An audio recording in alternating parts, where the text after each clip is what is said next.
Saya sih percaya bahwa kehadiran perempuan dimanapun itu sangat penting untuk memperkaya perspektif gitu.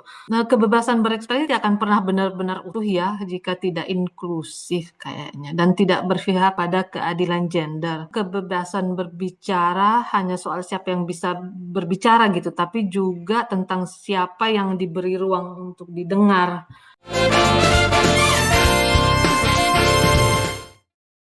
Halo, sahabat Ruanita, terima kasih sudah mengundang saya di sini. Nama saya Asmayani Kusrini. Saya tinggal di Belgia dan bekerja sebagai Communication Officer dan Eksekutif Assistant di Federasi Serikat Pekerja Uni Eropa. Zaman ini ada perempuan dalam membentuk narasi publik itu melalui media dan literatur semakin signifikan ya. Terutama di era digital seperti saat ini. Digitalisasi memberikan ruang yang sangat luas dan inklusif bagi perempuan untuk menyuarakan ide, termasuk wanita tentu saja ya, pengalaman dan perspektif mereka dari berbagai sudut pandang melalui tulisan, media sosial, atau platform digital lainnya kan. Dan ini sebetulnya sangat apa ya, sangat positif ya. Perempuan kini tidak hanya menjadi tokoh dalam narasi, tapi juga aktif sebagai pencipta narasinya dari perspektif perempuan gitu. Sebagai perempuan dengan adanya platform seperti ini, kita dapat mengangkat isu-isu kesetaraan gender, budaya, identitas manusia gitu. Apa ya, membangun jembatan semacam jembatan lintas budaya gitu kan. Ini sangat penting terutama bagi kita yang tinggal dan yang tinggal di luar negeri karena kita ini membawa perspektif perempuan Indonesia dalam konteks global. Digitalisasi juga mempermudah kolaborasi gitu lintas negara dan lintas komunitas ya seperti yang sekarang kalian lakukan kan di Ruanita ini. Kita perhatikan mungkin untuk tetap kritis ya dan bijak dalam memanfaatkan media digital gitu.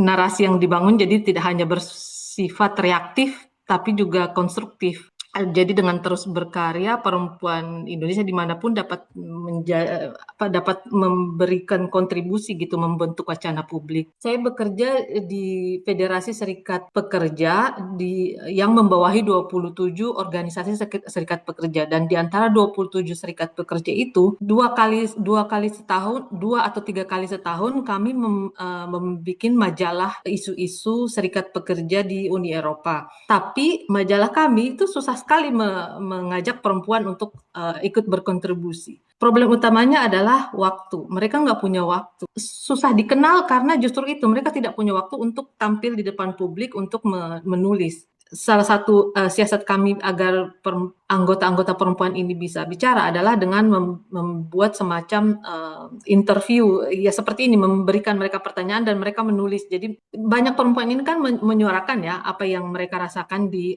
serikat pekerja. Setelah artikel itu jadi hampir semua anggota-anggota laki-laki itu langsung bilang no, ini tidak seperti itu di serikat pekerja ini. Serikat pekerja ini sangat terbuka buat perempuan. Tapi ada salah satu artikel yang bilang dulu waktu dia pertama kali masuk itu sangat didominasi laki-laki dan itu artikel itu kemudian jadi bahan perdebatan yang panjang karena sementara di artikel itu mengatakan bahwa serikat pekerja ini sangat didominasi laki-laki. Nah akhirnya ada yang bilang tidak usah dipublikasikan, ada yang bilang akhirnya perdebatan itu jadi panjang, tapi kemudian akhirnya kita memutuskan untuk merilis majalah itu gitu. Nah, itu kayaknya salah satu contoh yang tentang pentingnya kebebasan berekspresi. Bias gender itu akan selalu ada. Kita nggak bisa menghindari dan kita juga nggak bisa membendung gitu. Saya sih percaya bahwa kehadiran perempuan dimanapun itu sangat penting untuk memperkaya perspektif gitu, dan menantang dominasi narasi tunggal laki-laki gitu. Semakin banyak perempuan yang bersuara, semakin kuat juga posisi kita dalam membentuk budaya keterbukaan gitu.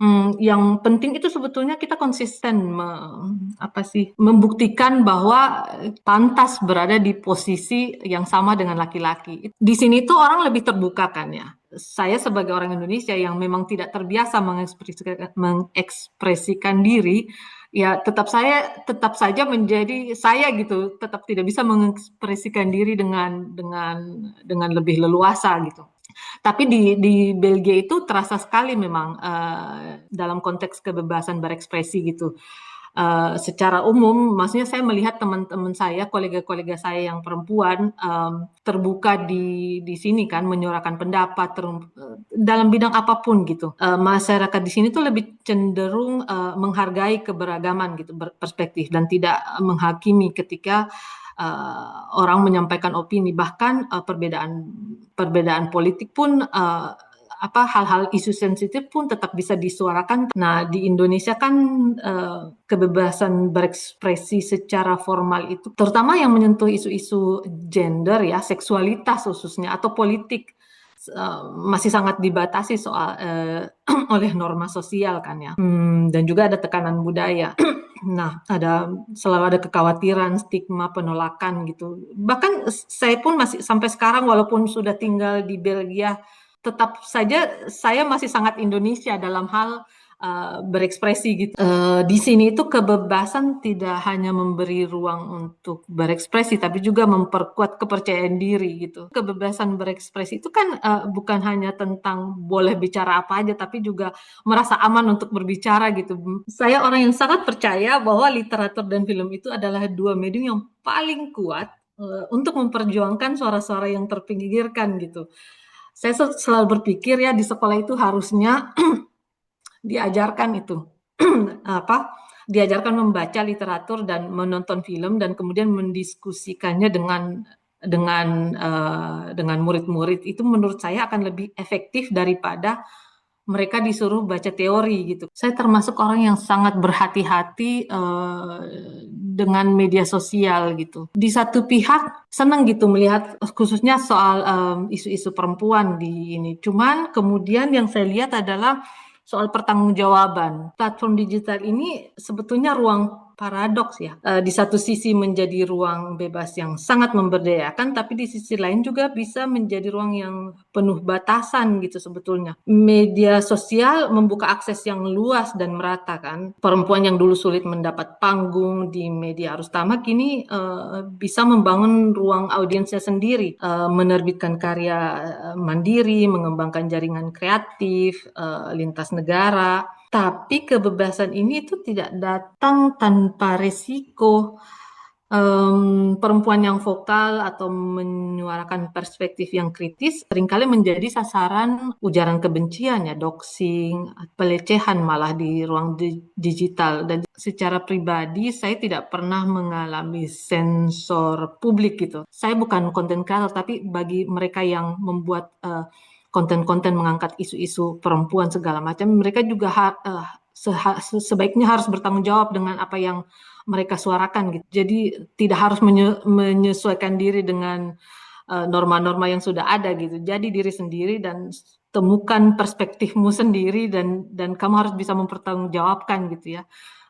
Apa yang kamu yakini. Kehadiran perempuan gitu ya, cara pandang yang beragam bisa memperkaya narasi gitu.